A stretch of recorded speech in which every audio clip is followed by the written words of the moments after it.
Sometimes you sit down to tackle a task that demands your deepest focus.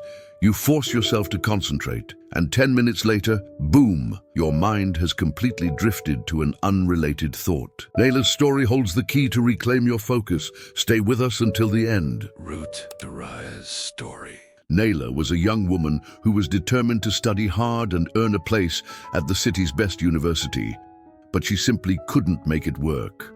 Living in a small green town, she held massive dreams for her future. Attending a top university in Tokyo, marrying a successful lawyer, living in a beautiful house in one of Tokyo's finest districts, and raising children who would be her greatest joy. These dreams constantly occupied her mind. Because their home was surrounded by lush trees and located in a peaceful green area, her father, a skilled and respected carpenter, had built her a perfect treehouse in their yard. He wanted her to have a quiet retreat where she could find inspiration in nature and study with total focus. Nayla's study desk faced a window overlooking the swaying leaves, yet even that beautiful view couldn't solve her problem. Every time she started studying, she barely read a few lines before her thoughts attacked from every direction. Sometimes she drifted into daydreams about the wonderful future she hoped for. Just as she was enjoying the vision of that future, her fears and upcoming challenges would abruptly appear. She would worry about failing the entrance exam, imagining different worst-case scenarios. Her mind would then abruptly jump to the challenges she'd face if she did get accepted, the terrifying thought of moving to Tokyo all alone and having to navigate that huge city by herself. The dread of not meeting the man of her dreams and returning to her hometown defeated and single left a bitter taste in her mouth. She'd snap out of the daydream only to realize 15 minutes had vanished, lost to an emotional whirlwind, leaving her unable to regain her focus. She tried hard to pull herself together, took a deep breath, looked at the trees outside, and began reading again. But new thoughts quickly arrived. Her aunt's persistent negative comments, telling her to drop her ambitions and marry the neighbor's son, made her angry. Then she recalled her teacher's hurtful words. "Tokyo isn't the place for girls from the country. You won't last 2 days there." The memory filled her hopeful heart with a strange kind of despair.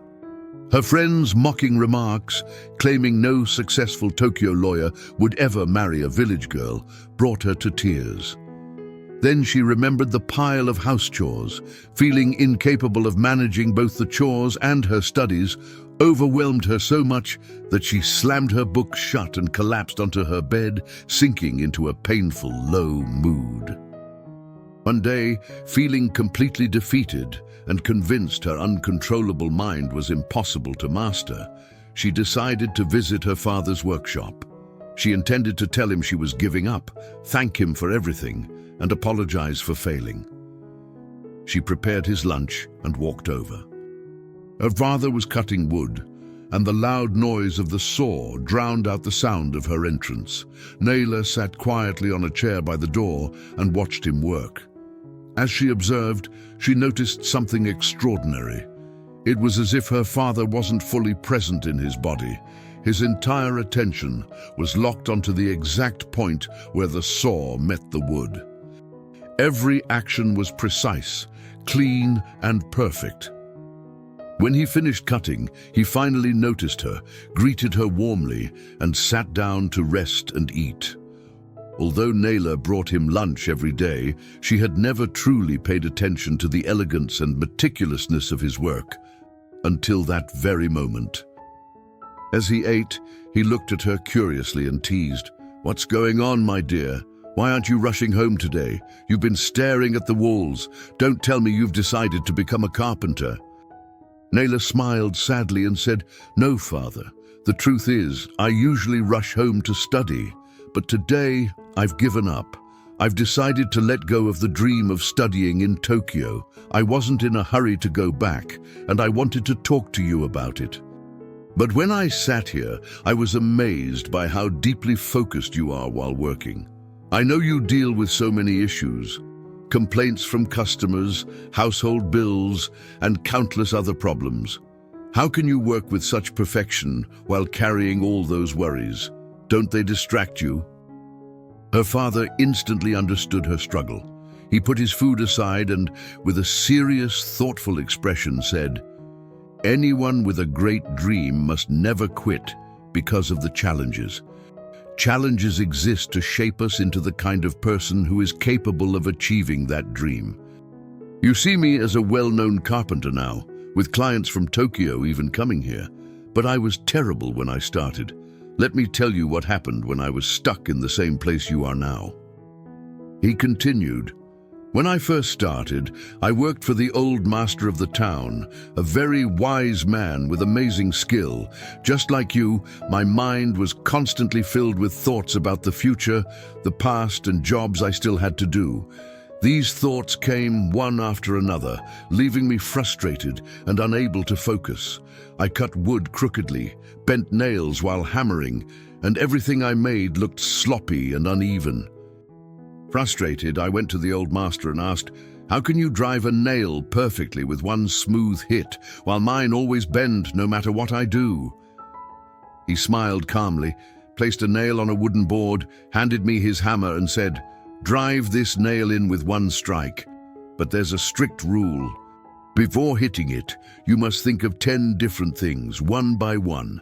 A bill you have to pay, your neighbor's gossip, what you ate last night, the color of the wood, the sky, your shoes, a bird flying. Now, hit it.' I lifted the hammer angrily and struck hard, but the nail bent and the wood split.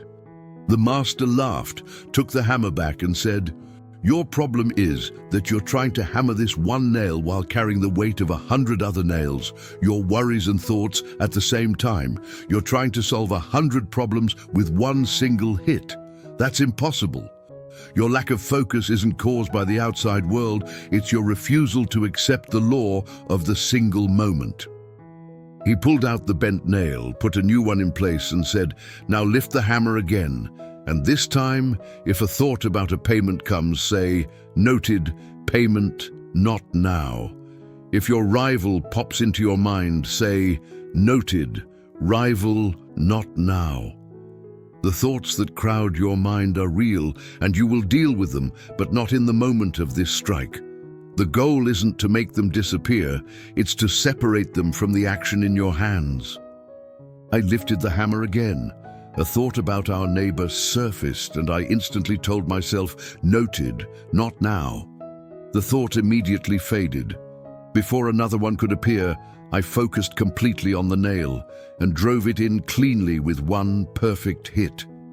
He looked at Nayla and said, 'So I recommend the same for you. Every day before you start your work, do a mental sweep. Acknowledge every worry, tell it not now, and place it aside in a safe corner of your mind.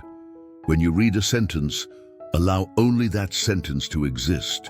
That's how the mental weight lifts and your focus returns.' Nayla's eyes shone with renewed hope. She kissed her father's hand, rushed back to her treehouse, and began studying with more commitment than ever. With practice and consistency, she mastered this method and eventually earned a place at the University of Tokyo with an excellent score. She continued applying this principle throughout her studies and her adult life, overcoming every challenge. Today, she and her husband are both successful, well-known lawyers in Tokyo. They live with their children in a beautiful house in a peaceful area, and they even brought her parents to live on the upper floor. Her father now enjoys life with his grandchildren and has used his carpentry skills to turn their yard into a beautiful play area. All of these joys and successes were the result of one simple thing: Nayla's refusal to give up and her dedication to managing each intrusive thought one by one. That's how she gained the time and focus necessary to build the life she dreamed of. So if you struggle with the same challenge, remember this powerful lesson. The thoughts that steal your focus today are simply the burden of yesterday or the fear of tomorrow, both being carried at the same time. Your mind is not a temporary storage room. Don't let every thought settle on your work desk. Read the thought, acknowledge its existence, and sort it for later. Focus is the simple art of seeing only one nail at a time. Let all the other nails wait their turn. To quiet the noise inside, don't fight it. Just say kindly and firmly, "Noted, but not now." Start each day with a mental sweep. Remove anything that doesn't belong to today from your mental workspace. If you believe this message should reach a wider audience, please help us amplify it by liking the video and subscribing to our channel. We are eager to read your takeaways from this story in the comments below. Remember, success is your birthright. Take care and goodbye.